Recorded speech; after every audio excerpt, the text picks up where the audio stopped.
से जिनको मैं देखता गया, उनकी उम्र भी हो गई। मुझे यहाँ आकर अपनी जवानी भी याद आती है। कितने सारे दौरे मैं करता था यहाँ, पर यहाँ के दुख भी होता है।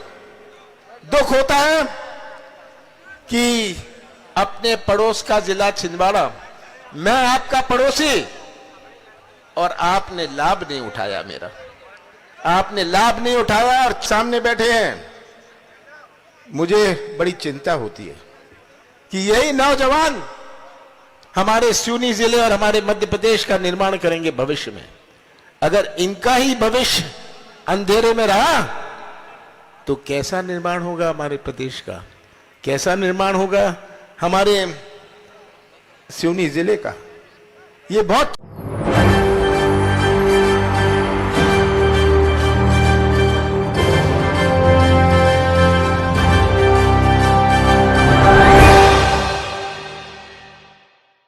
हमारे अखिल भारतीय कांग्रेस कमेटी से आए हुए यहाँ के इंचार्ज डॉक्टर नरेश कुमार जी, जिला कांग्रेस कमेटी के अध्यक्ष पप्पू खुराना जी, हमारे विधायक अर्जुन ककोड़िया जी, हमारे भूतपूर्व विधायक रजनीश भाई, हमारे नगर पालिका के अध्यक्ष शफीक भाई, और हमारे उम्मीदवार।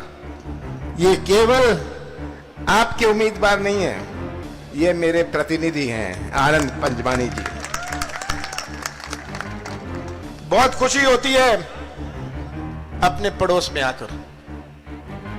मैं यहां आके पुराने चेहरे देखता हूं, 40 साल से 45 साल से जिनको मैं देखता गया, उनकी उम्र भी हो गई। मुझे यहां आकर अपनी जवानी भी याद आती है। कितने सारे दौरे मैं करता था यहाँ, पर यहाँ के दुख भी होता है।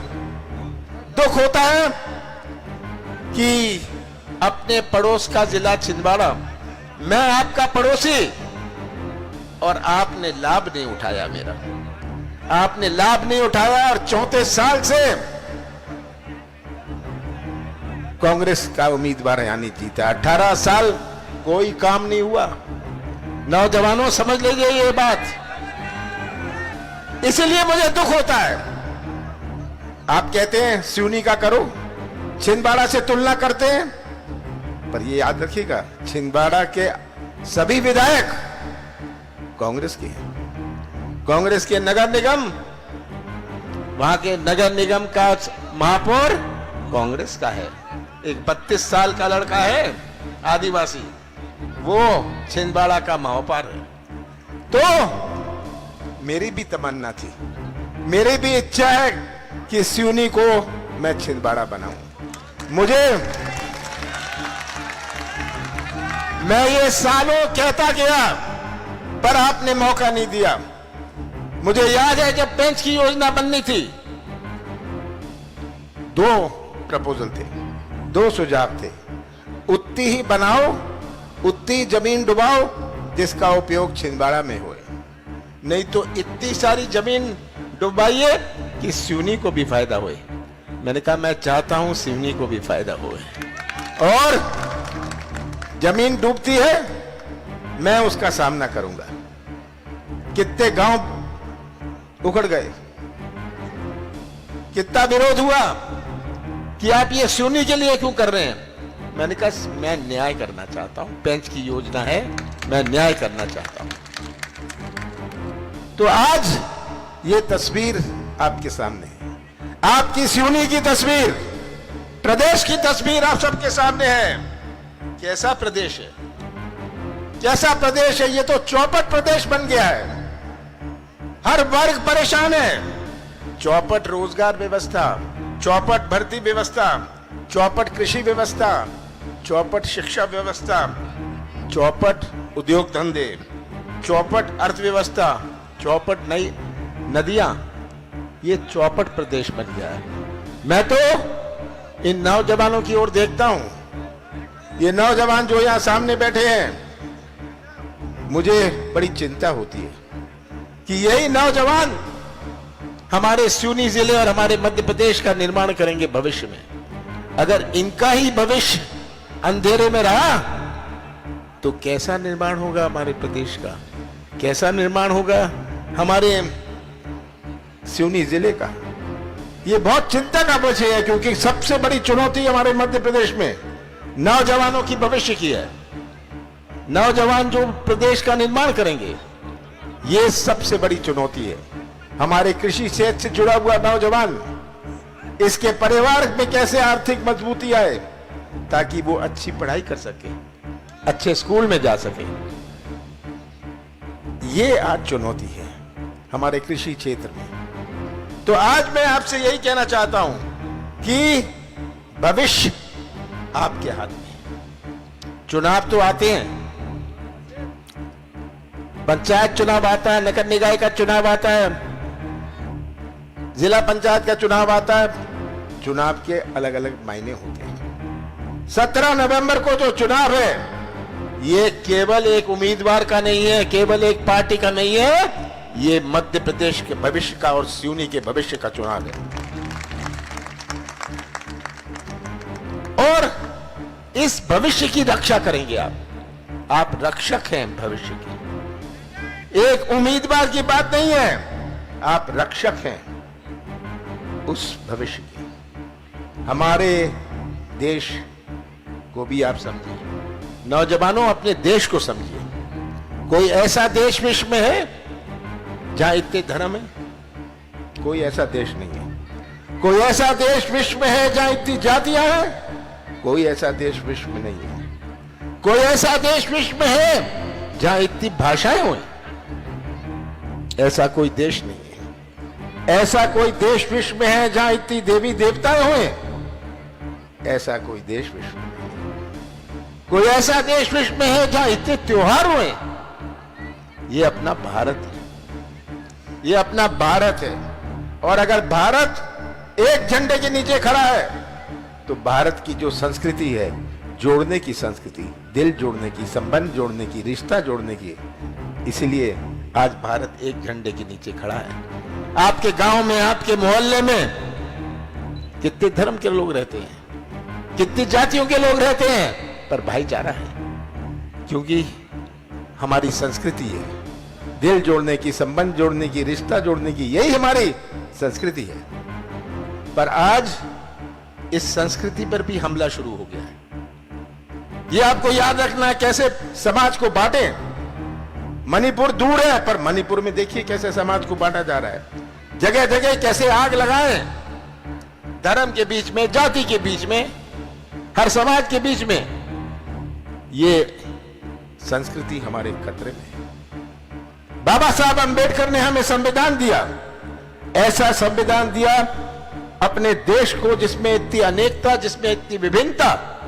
ये बाबा साहब अंबेडकर के सामने ये चुनौती थी कि कैसा संविधान बनाए। पर बाबा साहब अंबेडकर ने ऐसा संविधान बनाया जो विश्व में मशहूर है। कई देशों ने बाबा साहब अंबेडकर के संविधान की नकल करी। पर अगर एक अच्छा संविधान गलत हाथों में चला जाए तो क्या होगा? तो आप रक्षक हैं भारत की संस्कृति के, आप रक्षक हैं भारत के संविधान के। मैंने तो कहा कि आप रक्षक हैं भविष्य के, पर साथ साथ आप रक्षक हैं उस संस्कृति के, उस संविधान के। ये आपको बात समझनी है। समय बदल गया है।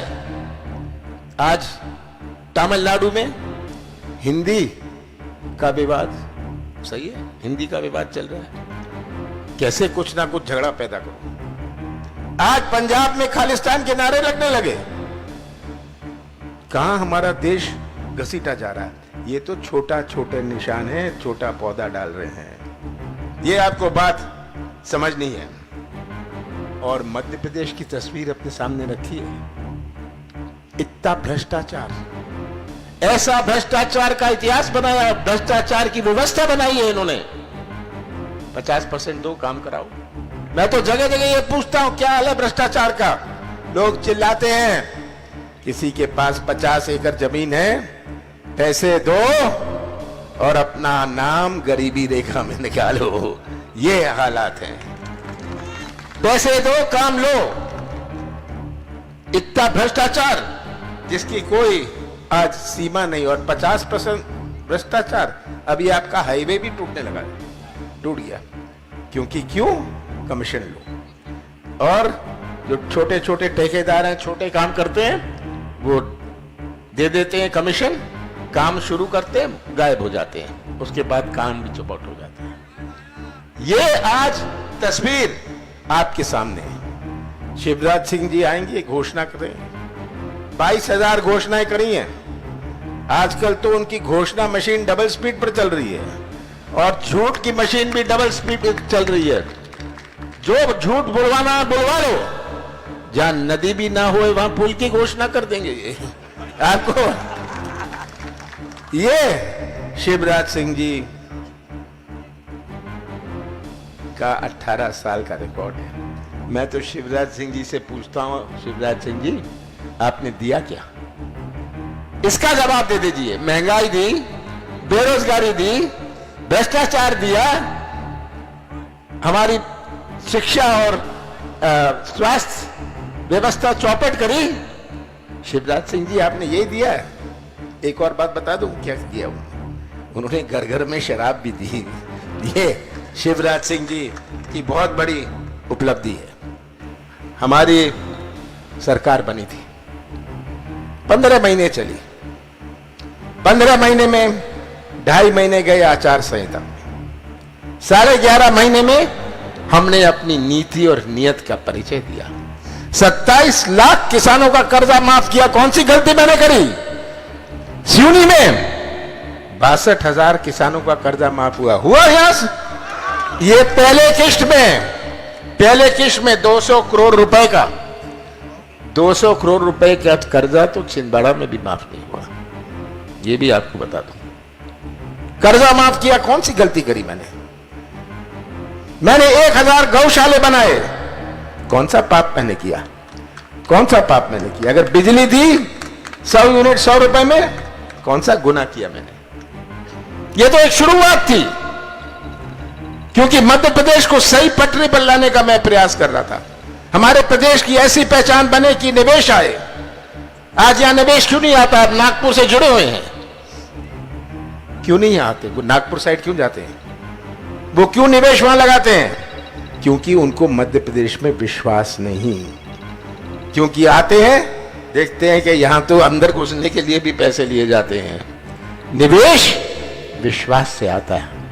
निवेश आप डिमांड नहीं कर सकते, आपको अट्रैक्ट करना पड़ता है। तो मैंने शुरुआत करी थी कि मध्य प्रदेश की नई पहचान बने, मध्य प्रदेश की पहचान बने, ताकि यहां निवेश आए, हमारे नौजवानों को रोजगार का मौका मिले, आर्थिक गतिविधि बने। अगर एक उद्योग लगता है, आर्थिक गतिविधि बनती है। क्यों? कोई ट्रक चला लेता है, कोई ढाबा खोल लेता है, ये सब बातें साथ साथ होती हैं, पर कोई निवेश नहीं। मेरा प्रयास था कि मध्य प्रदेश की पहचान एक विश्वास की पहचान बने। हम 5 प्रदेशों से घिरे हुए हैं, 5 प्रदेशों से घिरे हुए हैं। जिसको तमिलनाडु और केरल में अपना सामान बेचना है, वो पंजाब और हरियाणा में अपना उद्योग लगाता है, वो मध्य प्रदेश नहीं आता। कितने दुख की बात है। हमारी सरकार रही थी, सौदा हुआ, हमारी सरकार नहीं रही। मैं मुख्यमंत्री था, मैं भी सौदा कर सकता था। विधायक मेरे पास आते थे कि आज हमें इतना पैसा मिला है। मैंने कहा रख लेना, मौज करना, मैं सौदा करके कुर्सी में नहीं बैठूंगा। मैं मध्य प्रदेश की पहचान सौदे से नहीं करने वाला। ये तो शिवराज सिंह जी कर ले सौदा आपसे, जाओ ले लो पैसे, पर मैं एक पैसा नहीं देने वाला। मैं तो मुख्यमंत्री था, मैं भी उनसे डबल दे सकता था, पर मैंने कहा मैं नहीं दूंगा। ये मैंने तय किया था, कुर्सी जाती है तो जाए। और शिवराज सिंह जी, आप घूमते हैं, इतने दौरे करते हैं, यहां भी आते हैं, आप इन नौजवानों की आवाज नहीं सुन सकते, आपके कान नहीं चलते। आप हमारे किसान भाई जो